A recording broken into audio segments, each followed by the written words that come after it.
Kali ini Abor nemu ada lumpia basah pakai arang. Coba. Cobain dah. Yuk, penasaran. Nah, Ya, lumpia basah. ya. Meser. Harga berapa? 16.000. 16.000. Ini masih pakai arang. Oh, sekarang.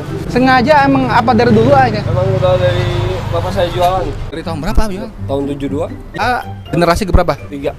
Tiga. Baru 6 tahun jualan. Pertama nenek ke bapak baru ke saya. Uniknya lumpia basahnya masih pakai arang sama pakai daun pisang. Kita langsung dikucurkan. Mantap. Lumpianya. Mantap.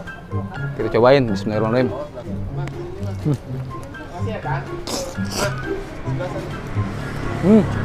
Rasanya manis banget.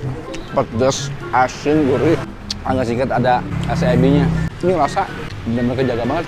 Dari matangnya pas, rasanya enak, mantap, gurih.